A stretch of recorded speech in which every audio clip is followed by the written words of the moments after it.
It can also be viewed as a structural building or a famous place of sight to that is preserved because of its aesthetic, historical, or cultural importance. It can also be a carved stone or a tombstone which the person claims is pride.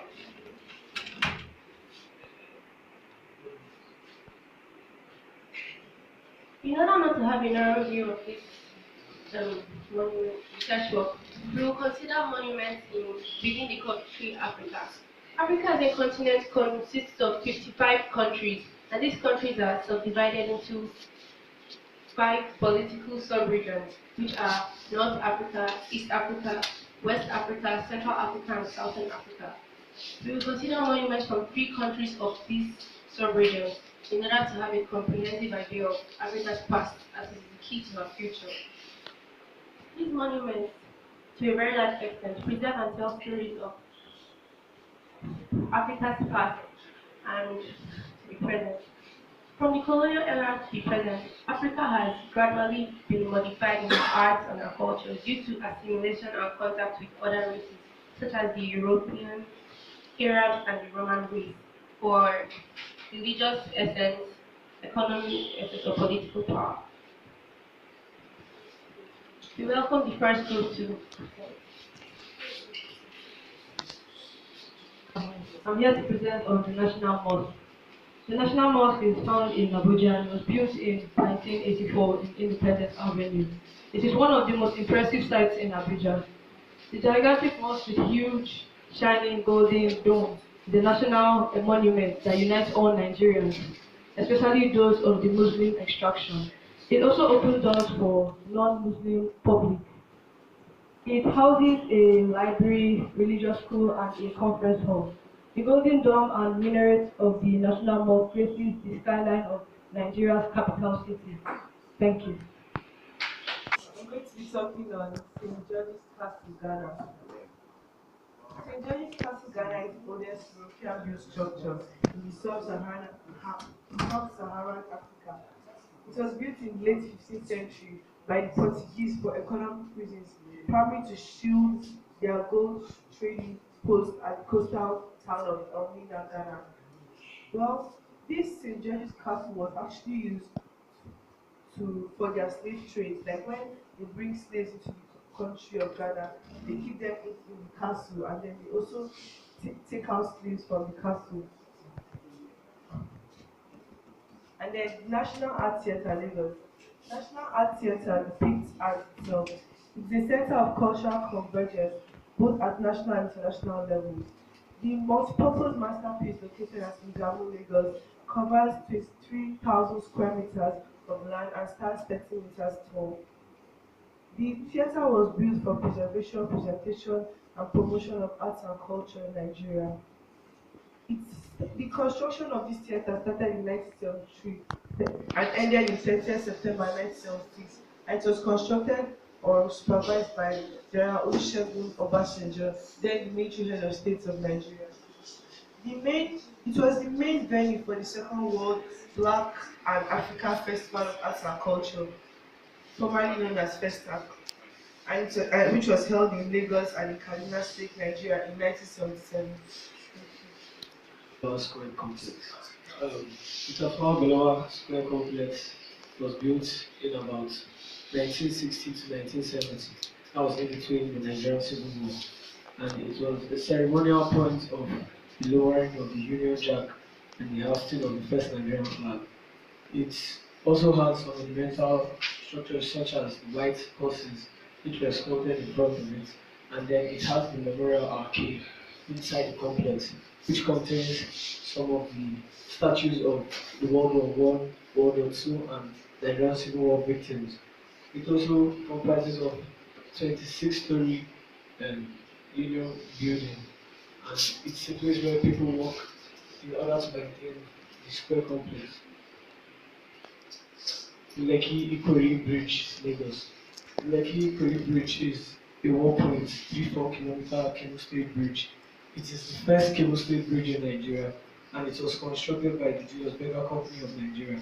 It was commissioned on the 29th of May 2013, and it's popularly known because of its colorful art design in the evenings in Nigeria.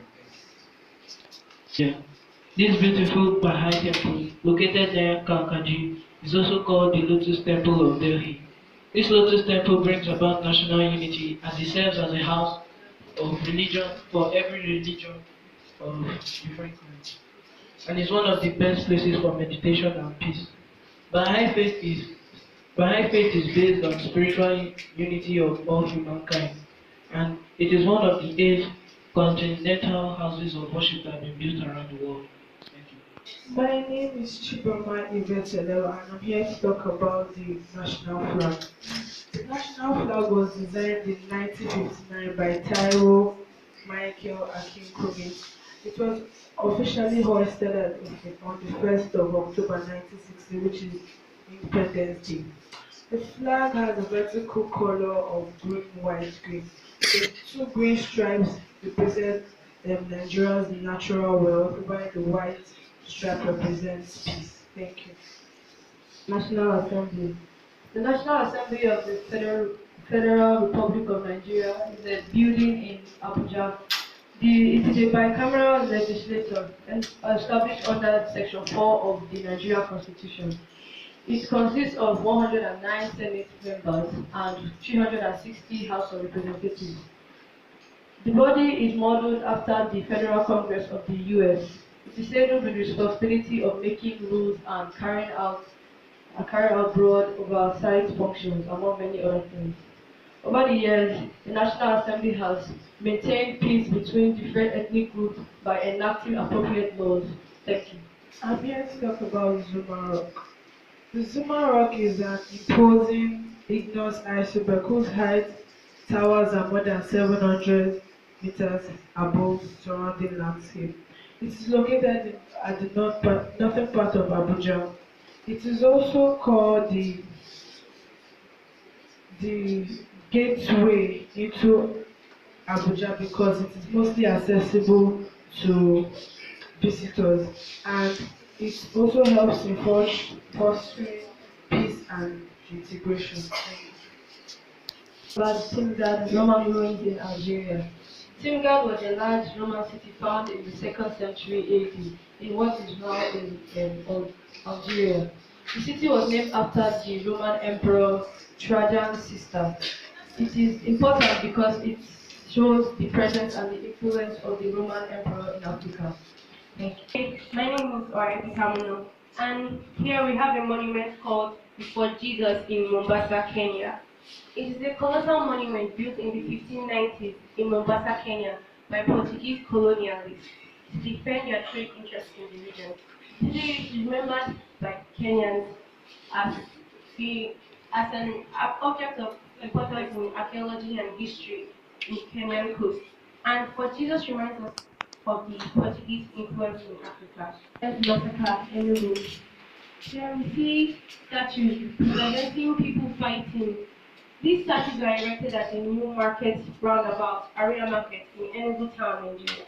It is a symbol of pre-independent colonial imperialism and subjugation of the native-born coal miners who demanded for better pay rise and conditions of service.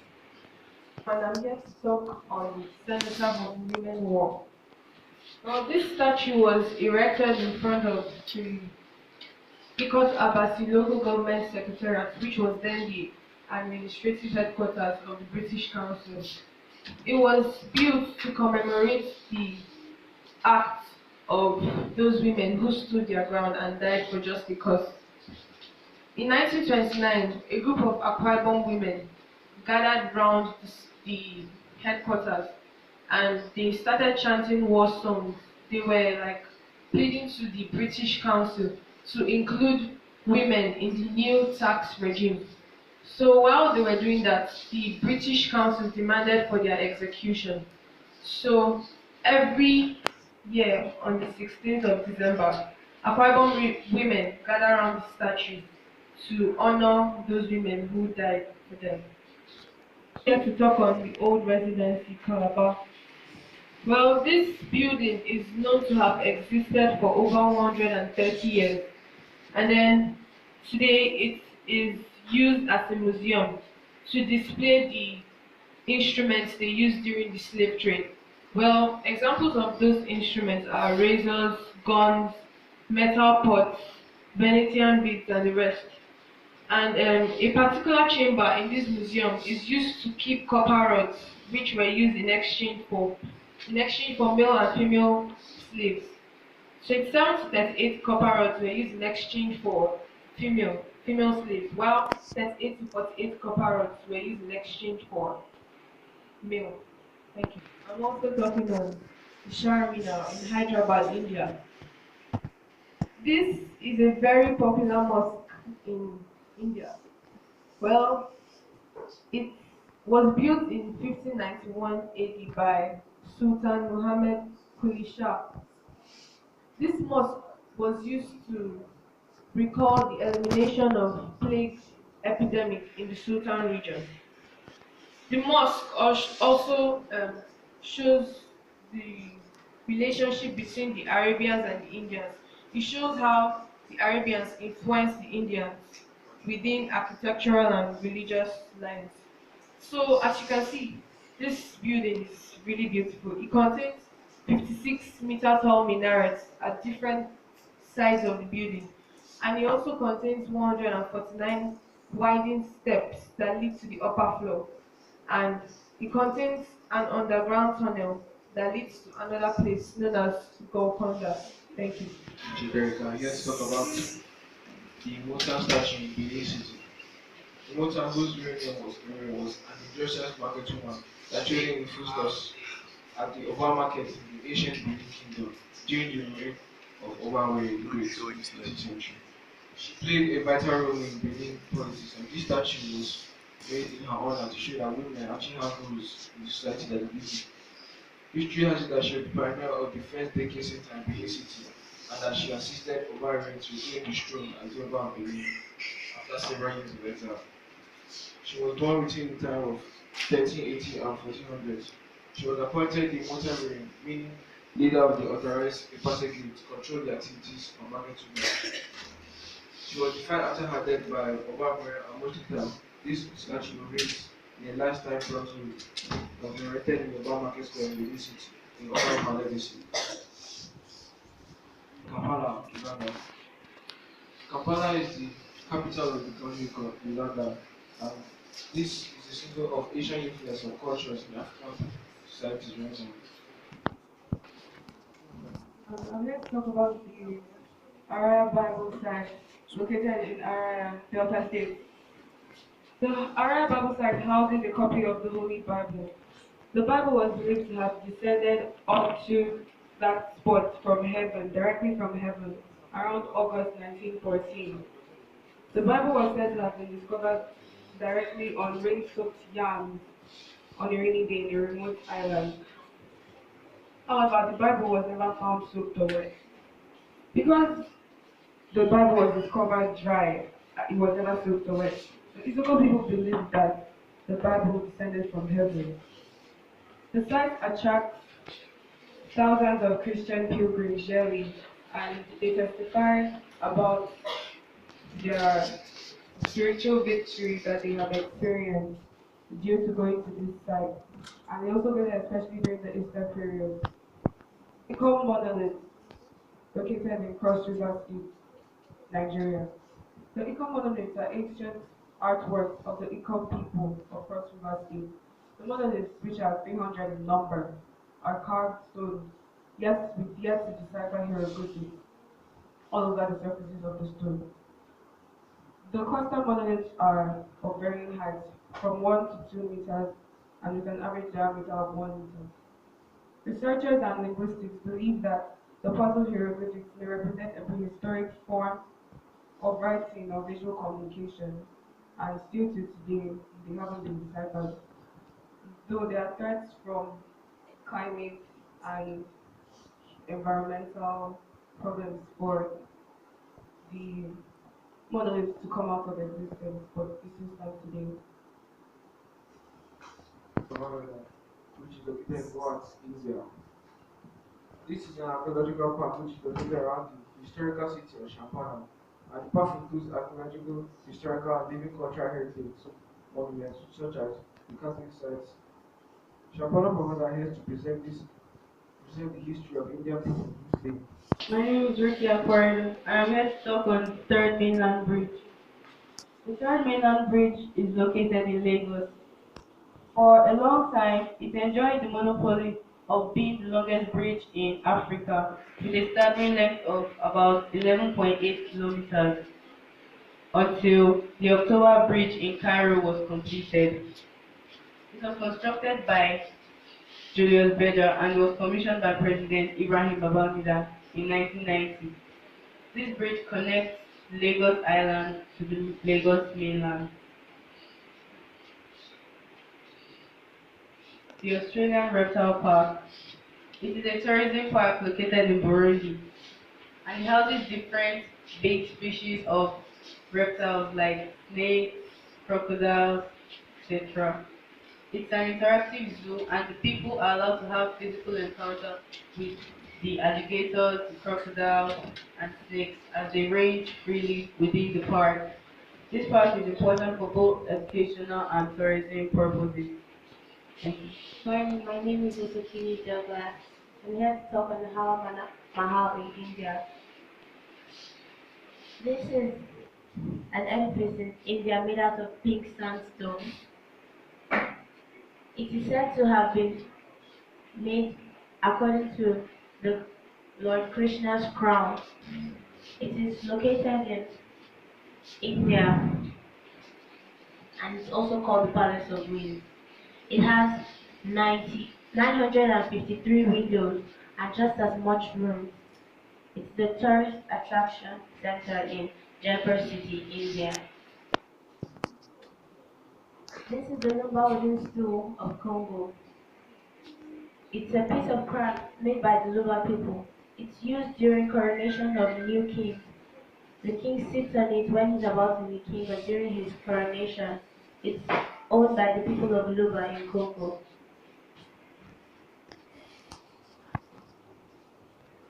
Cocoa House, Ibadan, Nigeria. The imposing Cocoa House was completed in 1965, which was formerly referred to as the Ile Awon Abbey. It's the first skyscraper in Nigeria, touring up to 105 meters and houses 26 stories. This building was one of the tallest buildings in tropical Africa. It was built from proceeds of farm produce, especially cocoa, and it's located in Ibadan, in Oyo State, Nigeria. Thank you. All in summary, monuments tend to help preserve the culture of people or legacy left behind by great individuals who have contributed in a way to nation building. Historical monuments are not just tangible things of value, but pathfinders into the great feats of old to x-ray the work of the present and consequently illuminate the course of the adventures still lying ahead. Most of the nations of the world that appreciate their history undoubtedly have a place in the community of nations. The past, which is always laid before them, mirrors them into the future. Africans, Indians, and the rest of the world should wake to this reality, just like James Newton asserted that the past is the key to the future. Our past is also indeed the key to our glorious future. Hence, we should do all we can to preserve and appreciate our cultural heritage. Thank you.